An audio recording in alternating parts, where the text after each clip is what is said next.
yeah, I thought that was awesome. I texted nearly all of my friends, just like, I'm with the Mormon missionaries watching the Mormon episode of South Park. Oh, that was a good memory.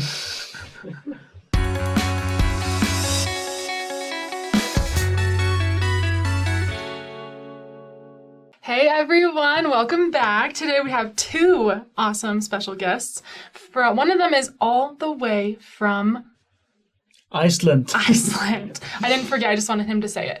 Okay, and we're here to hear about Siggi's conversion story, and then we also have the additional perspective of one of the missionaries that was with him when he learned about the church. So, I don't know, do you want to start first, just tell us a little bit about yourselves, and then we can get into the story and how it all laid out. Alex, do you want to start? Yeah, I'll start. My name's Alex. I served my mission went to MTC December 2018, and I was there for a few months, and then went to Iceland in February of 2019, and then came home December of 2020, and it was the hardest and best time of my life. My name is Siggi. I'm turning 31. So Alex reached out to me on Facebook, and first I was like, great, Mormons, what do they want? But then it was actually a quite pleasant experience, and I feel like I've gained a lot from it. Yeah, I'm so excited to hear everything. Okay, so you said that Alex reached out to you. Mm-hmm. How did that start? You just randomly find a person on Facebook and then message them, or? Yeah. So in Iceland for a long time, we were still a Nokia mission. Nokia. So we had little Nokias. Even in 2018? Yeah. Oh. And okay. Then just a little bit before COVID hit, we actually happened to get smartphones, and we didn't really know why because we barely used them. But then quarantine hit. And ended up, why. Yeah, right. And so then we had to shift from not being able to go out and talk to people to only being able to talk to people on Facebook, and it was really hard. But yeah, you just kind of, for anyone who doesn't know what it's like to be a Facebook missionary, you just kind of scroll through, you try to post uplifting content, but you also you try to follow the Spirit, and you see people say, okay, I'm going to share the gospel with this person, and that ended up being Siggi. So how did you find him? Was it like on like a group, or? I think it was just suggested friends. Oh, okay. Yeah. Because cool. I ended up becoming friends with someone on Facebook who happened to be friends with him. So Facebook said, hey, maybe this guy, person? Okay. All right. And so initial thoughts when you got that first message was, okay, what? I was just like, why is this guy bothering me? Just like, what does he want? Because I said to him in English, like, hey, do I know you? Like, what do you want? Oh, yeah, why are you reaching out? And he responded to me in Icelandic, like, hey, I'm a missionary from the Church of Jesus Christ of Latter-day Saints. And I was like, oh, great. I was so not in the mood for that, because I was at a low point in my life, been dealing with alcoholism and stuff. So I lost all, would vitality be the right word? It's like the will to live. Yeah. Lost your purpose. Yeah, I lost my purpose. And so I had zero expectations that this would lead me here. So what made you say, like, yeah, I'll meet, or? Originally, I just wanted to meet them and make fun of them. Classic. Okay. And when I saw his companion, I was like, yep, that's what I'm going to do. Yeah, he called him the poster boy of Mormonism. Yeah. Because he's just very, very clean, had perfect haircut, Mm-hmm. But we gotta get some. We need pictures. Some close-up classic elders. Okay. So then, how did the first meeting end up? Tell us about that experience, both of you. We talked about the restoration, then we had some pizza and watched South Park. Found what? Another New Testament of Jesus Christ. Sweet. Okay. Yeah. So we taught him the restoration, and he said, yeah, I've heard of Joseph Smith, and then proceeds to show us the South Park episode. Okay. And well, I think it was something along the lines of like, hey, I let you share something, let me show you something. And we're like, that's fair. Okay. maybe a little unorthodox, but let's do it. So, yeah, I thought that was awesome. I texted nearly all of my friends just like, I'm with the Mormon missionaries watching the Mormon episode of South Park. Oh, that was a good memory.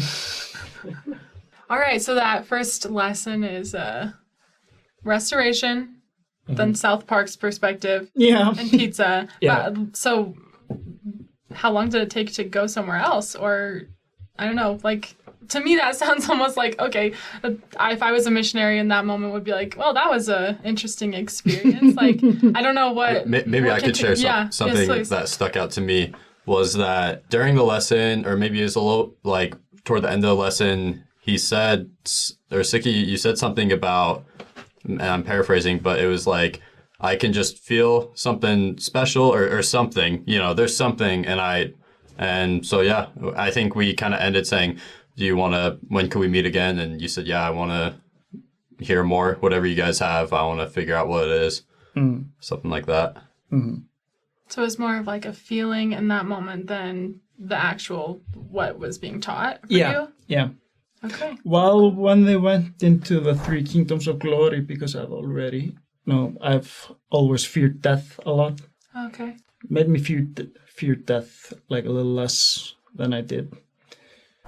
So that grabbed me. Yeah. I think that was the throwing of the lasso and roping me in completely. I was like, yeah, okay, yeah, I like this. Okay. Well, I remember, too, you texting us after we gave you the Book of Mormon, and we encouraged you to start with the introduction, but also the testimonies of the witnesses. Mm-hmm. And then you read about 3 witnesses, and then you sent it to us, and you said, like, wow, I think this is legit, or something like that. We're like, yeah, maybe. We're only dedicating our time to this right now. Yeah.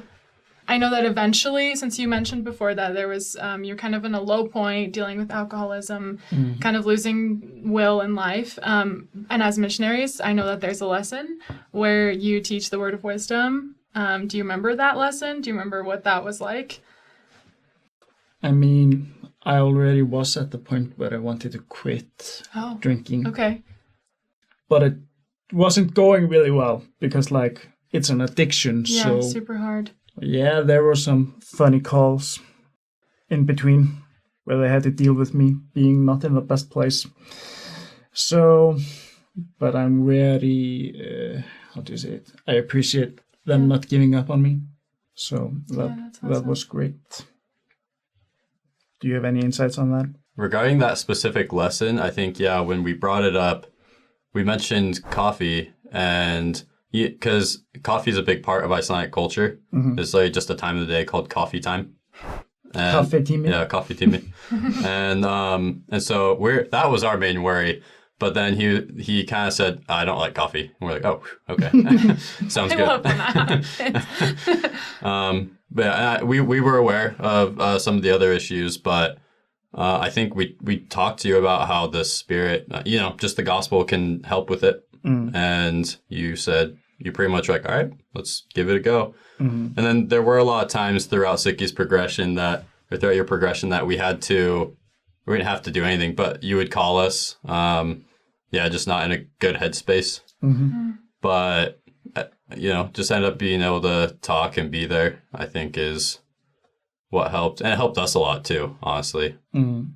Without me knowing, I think we got a lot closer than most of the missionaries get to the people they teach. You two specifically, or you and both the mission? Just all the mission, I think. Yeah. Because it's only 8 elders. Yeah, in the whole country. Yeah, it's a small mission. But obviously I got closer to some than others, but they're all good kids. Yeah, that's great.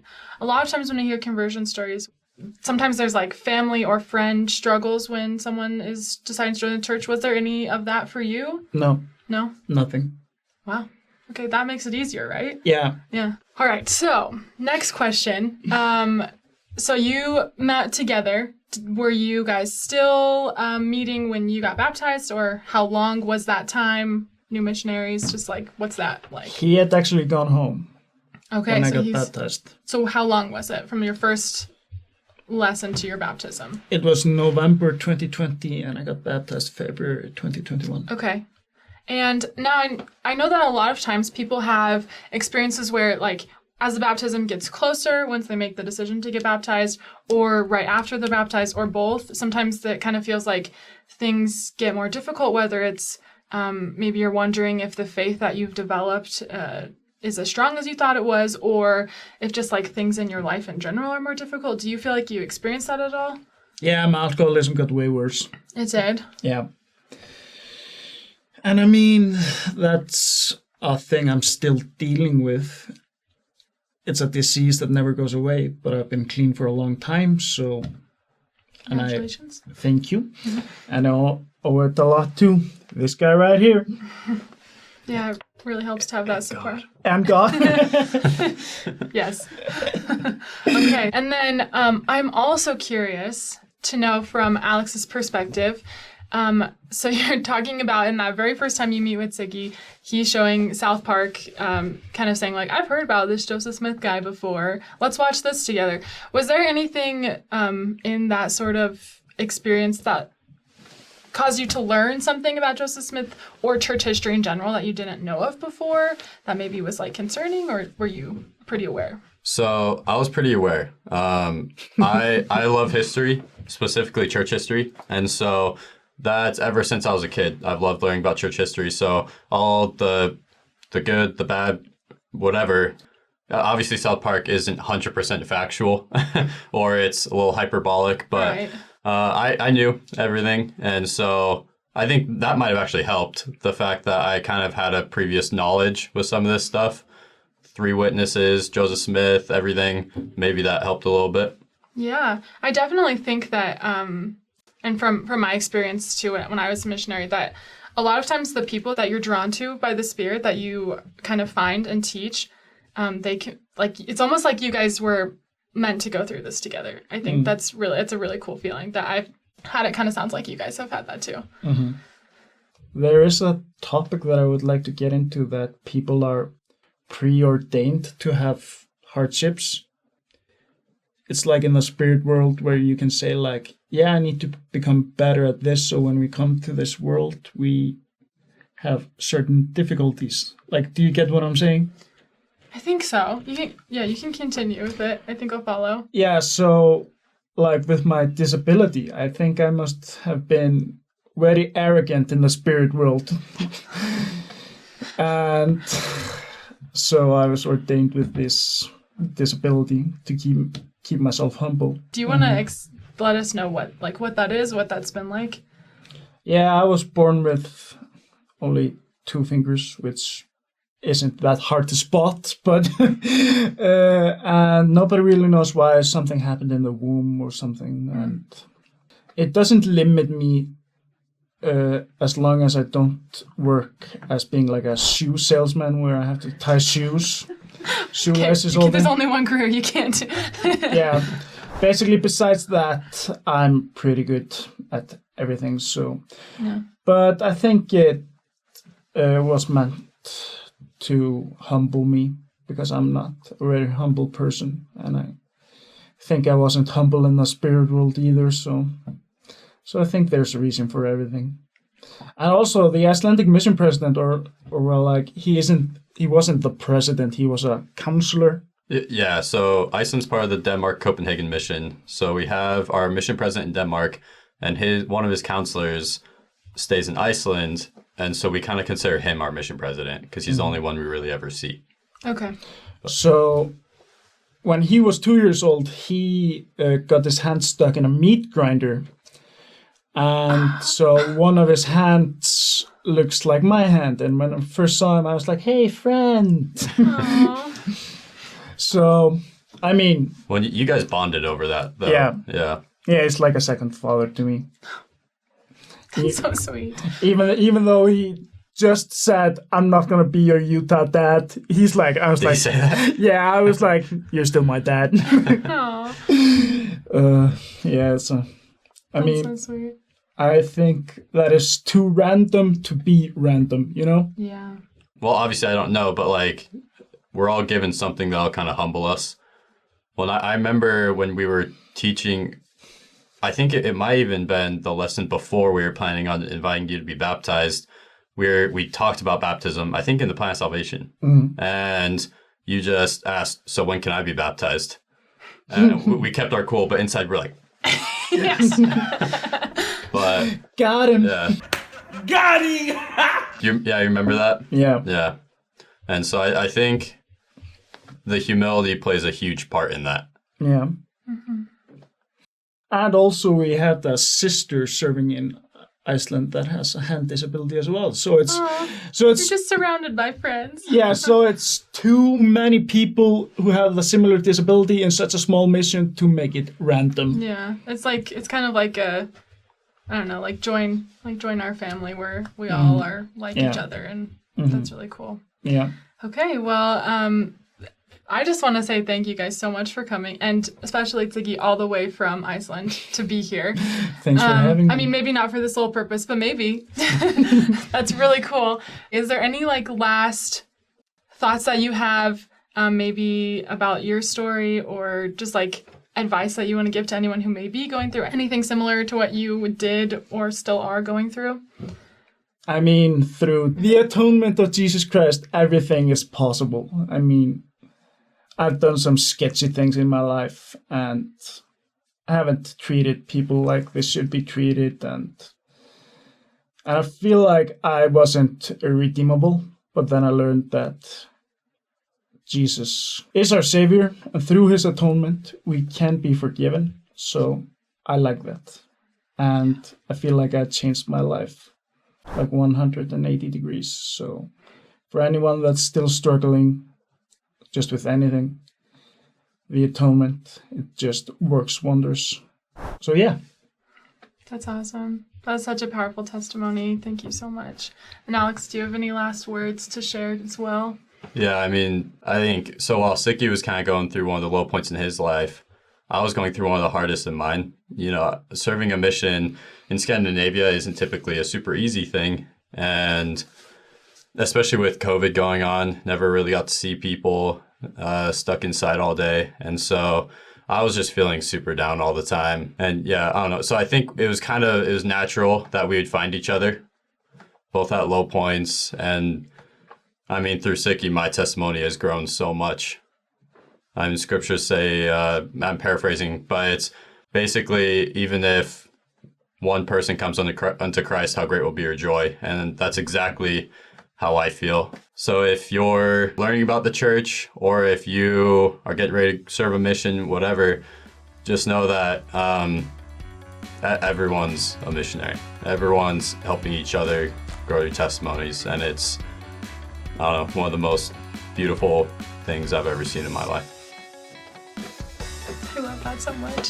Thank you guys so much for being here. And please let us know in the comments if you have any questions for Siggi or Alex, if you have anything else that you want to say, and be sure to like this video and subscribe for more. Thank you again. See you guys.